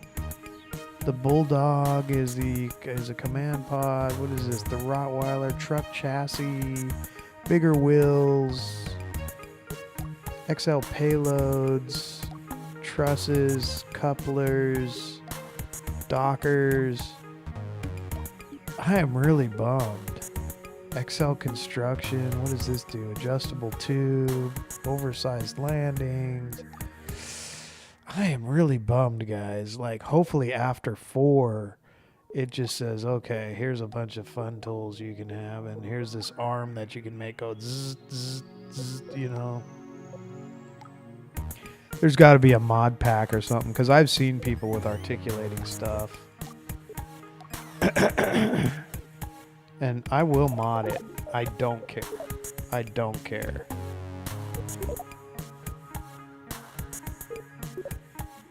So let's go back to the assembly area. We're going to run a little test, which is going to have to entail us deleting this from here.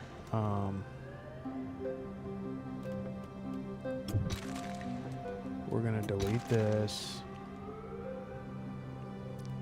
Whatever that is. It's probably that darn nozzle that keeps showing up.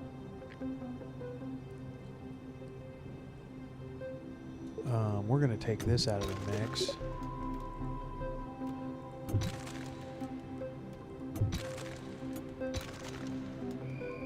Okay. Now let's go over to let's go ahead and connect this together here. And let's go play with this scenario outside. Let's go to the runway though.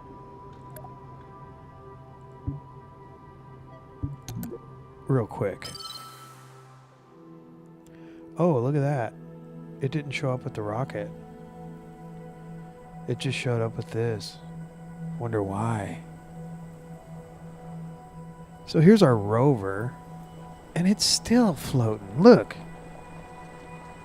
Look at this. I'm still popping willies. Oh man, this thing's gonna be... I mean, it's cool, but... I gotta make sure this thing ain't gonna flip. Like, I'm going really fast.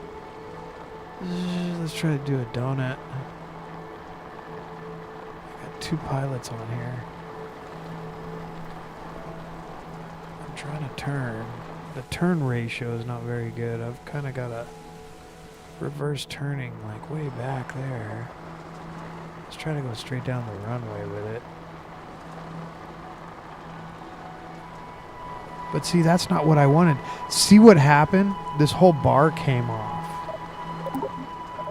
So let's go back to the VAB because that's not what I wanted. That's not what I wanted. We're going to have to find a connection point for this thing because it's obvious that this whole scenario here is not attached to this craft at all. And now it wants to attach. No.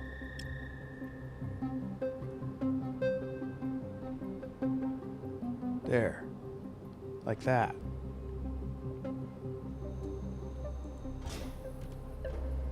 Okay. So now, let's try this again. There it is. Okay, so what we're going to do is we're going to undock this from here.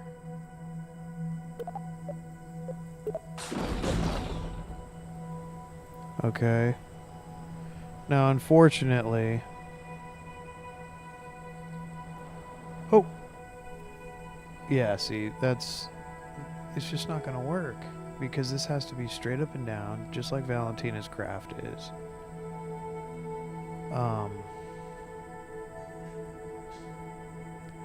And I'm trying to stop my rover here, and it just wants to move.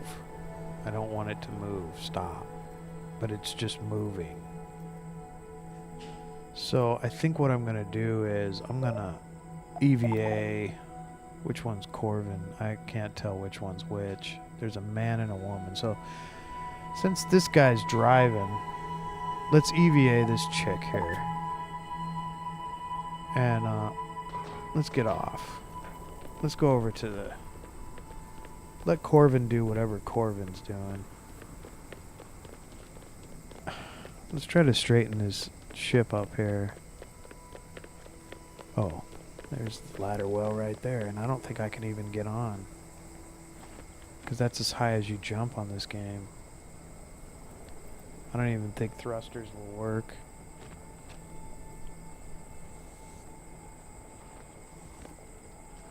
Nope. I'm screwed. In this scenario, I am totally screwed. I would have to, like, manually activate this. Oh, wow. It actually activated.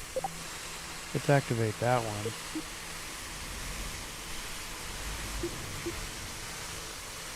Huh. That is amazing. Let's do independent throttle on him.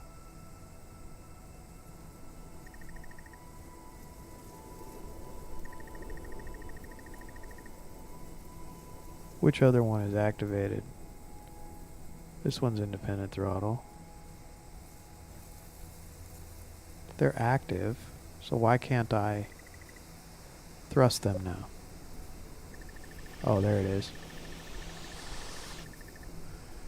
Let's try to activate this one.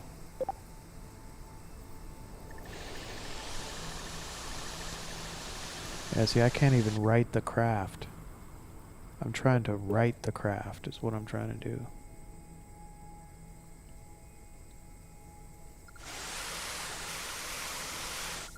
I can't even right the craft. Let's turn SAS on, I guess. Huh. But I think I'm affecting that rover over there that just decided to just drive off into oblivion. Which is ridiculous. I'm amazed that I can't even I can't even blow these throttles and it would move even the slightest amount. And I'm just wasting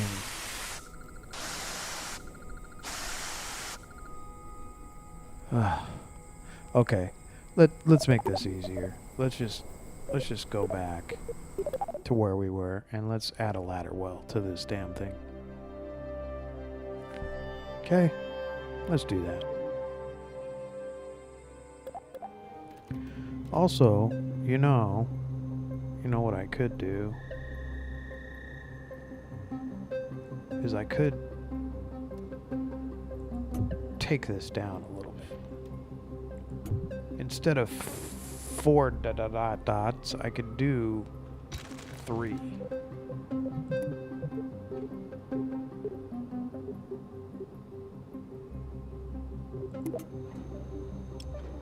One. Matter of fact, I could even do this. And who cares if I'm raised up a little bit off the ground? Well, actually I care. So, let's add another and another. Now let's attach it. That should be more ground level, so I'm not flipping the whole scenario. And let's launch it.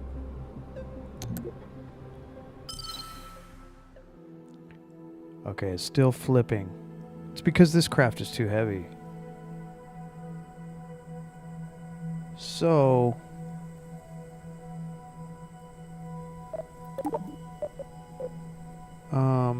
let's go back.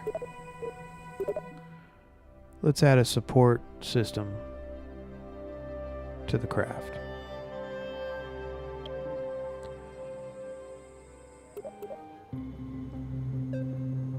Let's add support legs to the craft. These are kind of the best option probably for us. Let's add 4 of them.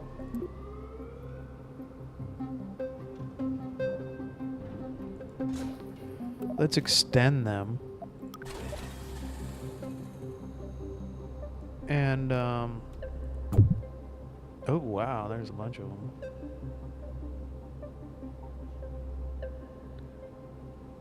Let's put them... No, that's not what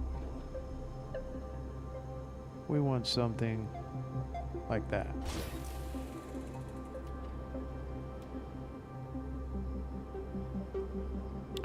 Will that support it a little more? We don't know. Let's try it on runway 1. Okay. Alright, now let's see if we decouple, if it'll settle itself down a little bit.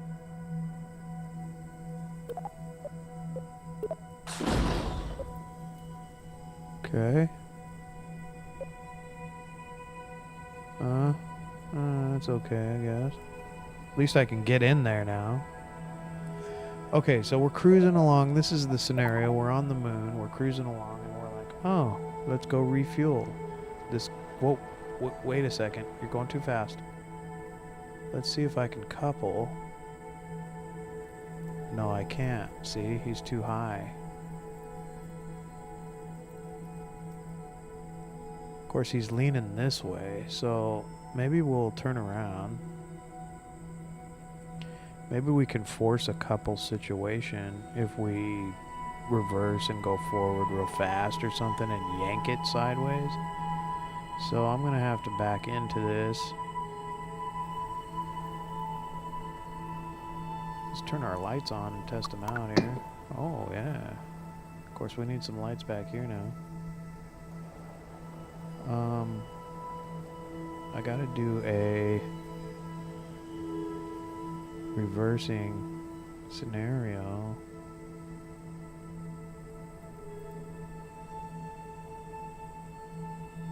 So it's just too far away, guys.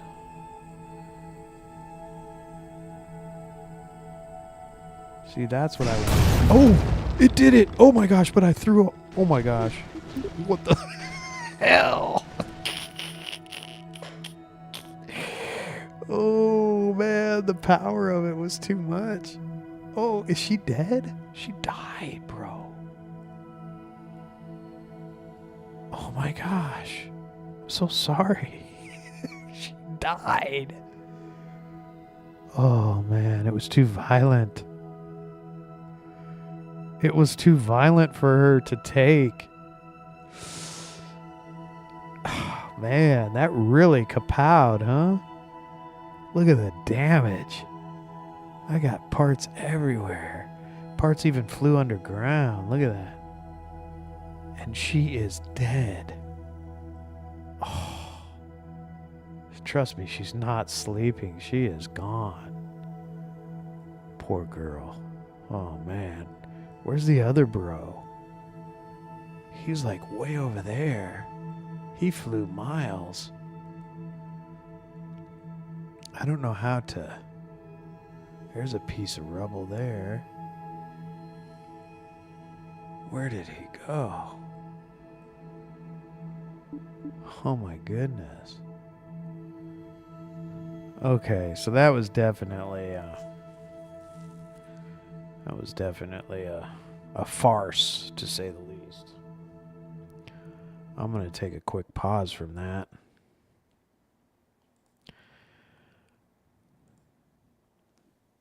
Just to see if we're still streaming here. I believe we are. Because I hope I caught that on the stream. And, yeah, wow. That was amazing. Well, I guess that tells us a few things. One, that's not going to be possible. So we're going to have to revert. And I need to take a break. So we're going to end this stream here, guys. Thank you for joining me yet again. It's been a lovely mission. I need to use the restroom, do some things, recombobulate, probably clean the house a little bit. And we'll be back for session 2 later. As always, we appreciate your patronage. Thanks for coming by. Catch me tomorrow and later on today for session 2. We'll be back. Okay? So if you really absolutely have nothing else to do but watch some of these experiments, we'd love to have you back.